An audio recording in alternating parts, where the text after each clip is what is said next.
Okay, so ito na po yung mga pechay na na-harvest po natin galing po sa ating garden. Ayan po.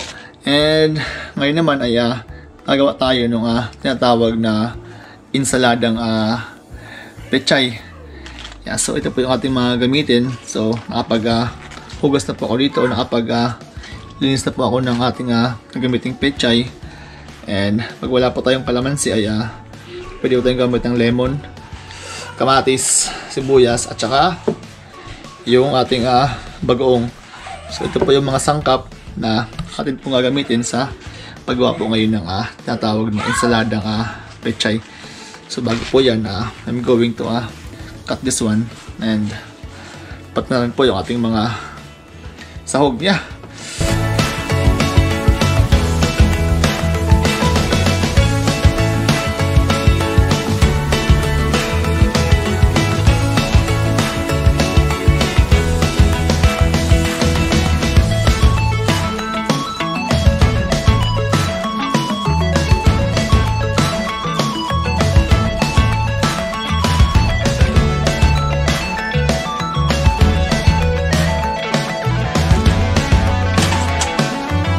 Okay, so pagkatapos po nating mahiwa yung ating mga sangkap ay atin po siyang hahaluin po ngayon.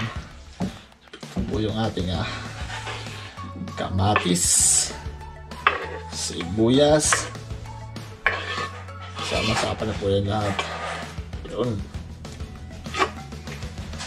And I'm going to mix this one.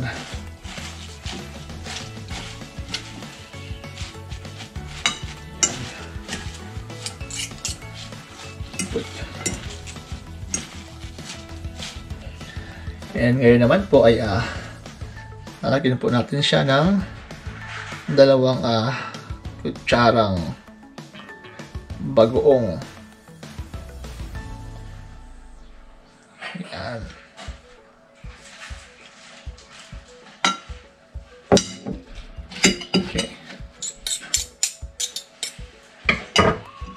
Tapos po niyan, natin laman po silang haluin po ulit.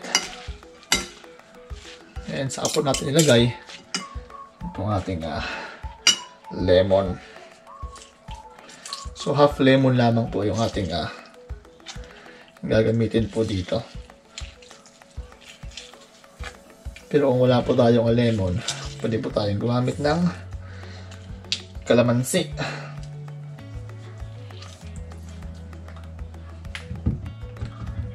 Natin yung mga buto. Yan. So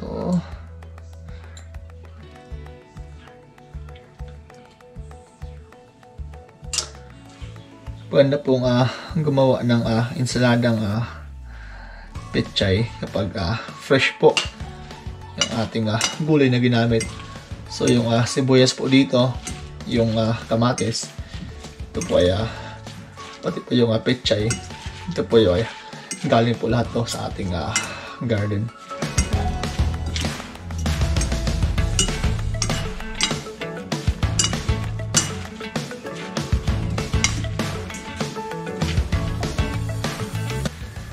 Yeah, so yun na po.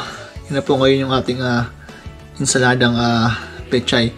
Napaka simple lamang po at napaka dali lamang po niyang gawin.